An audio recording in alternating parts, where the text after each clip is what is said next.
The Jackal and the Spring by Andrew Lang.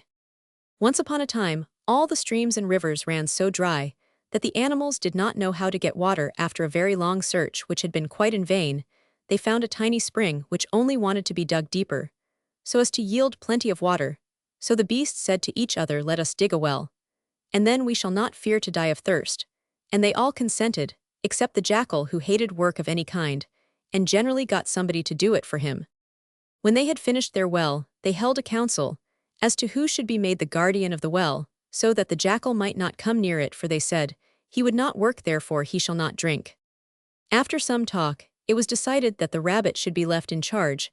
Then all the other beasts went back to their homes. When they were out of sight, the Jackal arrived. Good morning, rabbit." And the rabbit politely said, "Good morning."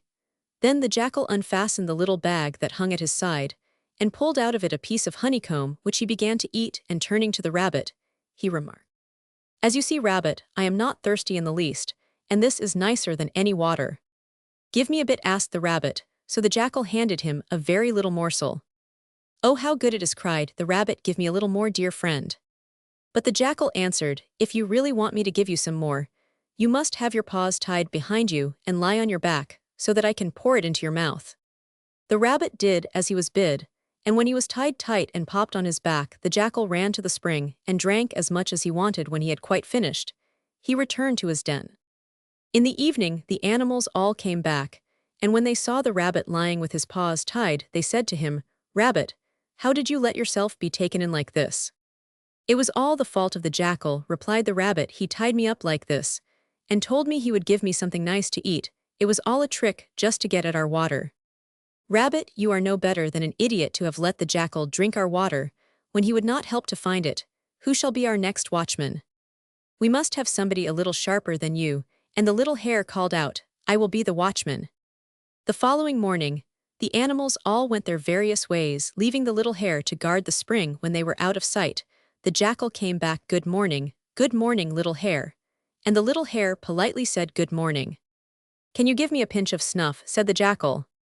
"I am so sorry, but I have none," answered the little hare. The Jackal then came and sat down by the little hare, and unfastened his little bag, pulling out of it a piece of honeycomb. He licked his lips, and exclaimed, "Oh, little hare, if you only knew how good it is." "What is it?" asked the little hare. "It is something that moistens my throat so deliciously," answered the Jackal, "that after I have eaten it, I don't feel thirsty any more, while I am sure that all you other beasts are forever wanting water." "Give me a bit, dear friend," asked the little hare. "Not so fast," replied the Jackal. "If you really wish to enjoy what you are eating, you must have your paws tied behind you and lie on your back, so that I can pour it into your mouth." "You can tie them, only be quick," said the little hare. And when he was tied tight and popped on his back, the Jackal went quietly down to the well and drank as much as he wanted. When he had quite finished, he returned to his den. In the evening, the animals all came back, and when they saw the little hare with his paws tied, they said to him, "Little hare, how did you let yourself be taken in like this? Didn't you boast you were very sharp? You undertook to guard our water. Now show us how much is left for us to drink." "It is all the fault of the Jackal," replied the little hare. "He told me he would give me something nice to eat if I would just let him tie my hands behind my back." Then the animals said, "Who can we trust to mount guard now?" And the panther answered, "Let it be the tortoise."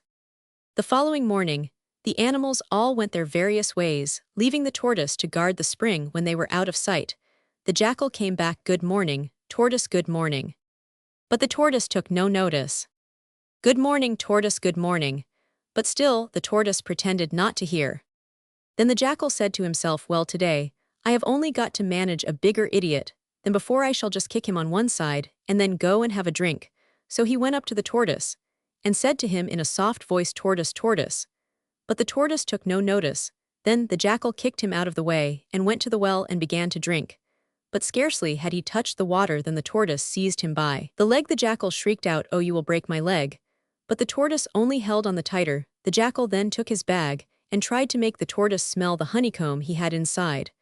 But the tortoise turned away his head, and smelt nothing. At last, the Jackal said to the tortoise, "I should like to give you my bag, and everything in it." But the only answer the tortoise made was to grasp the Jackal's leg tighter still. So matters stood when the other animals came back. The moment he saw them, the Jackal gave a violent tug, and managed to free his leg, and then took to his heels as fast as he could, and the animals all said to the tortoise, "Well done, tortoise, you have proved your courage, now we can drink from our well in peace, as you have got the better of that thieving jackal. Cons populaires, des basaudos reculis, et traduits par ejecetet. Paris Leroux Editeur.